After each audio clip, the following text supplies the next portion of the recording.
Ilang OFW na ang nakauwi ng bansa pero marami pa rin daw ang naiipit sa krisis sa Middle East. Sa pagharap ng DMW at DFA sa Kamara, inilatag nila ang mga hakbang para tugunan ang sitwasyon. Ang detalye sa Agenda Report ni Joan Manalo.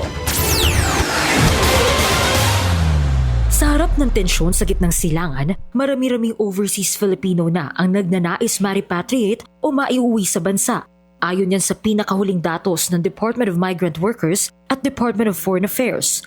Sa joint committee hearing ng House Committee on Foreign Affairs at Committee on Overseas Workers Affairs, ibinahagi ni DMW Secretary Hans Leo Kakdak na patuloy silang nagbibigay ng tulong sa mga OFW na apektado ng gulo sa pagitan ng Iran at nagsamang puwersa ng US at Israel. Medyo mataas din po around yung pangangailangan na ma-repatriate, but of those who need to be repatriated, 380 ang ready at the moment. That's not including those who we are about to charter. The President announced our impending charter flights, and very soon I will be proceeding to the Middle East to finalize yung departures and pagpapaalis na nung charter flights out of that area. Nasa 679 na OFW at dependents na raw ang natulungan na ng DMW sa pangkalahatan. Of the 679, 110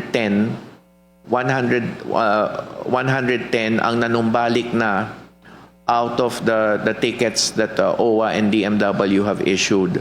Kasama na dito yung kinikwento ni Yusek Tago na mga naitawid natin through the land border crossing.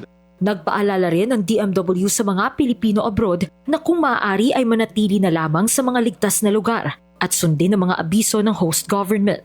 Yung current danger po kasi sa ngayon is not just the missile, rocket, and drone attacks themselves, but the debris, the shrapnel, the projectiles falling out of the sky.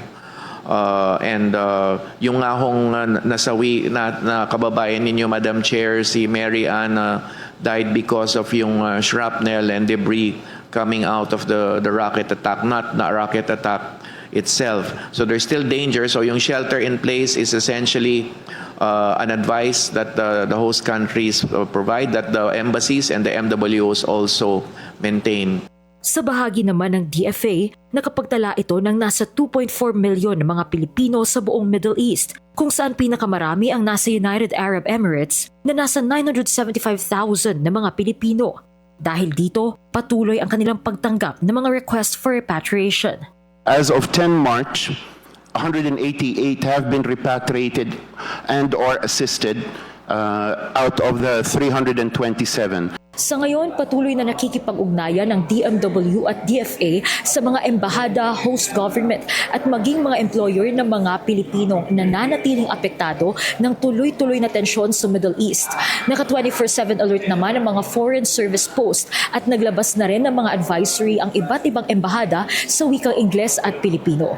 Para sa Agenda, Joan Manalo, Billionaire News Channel.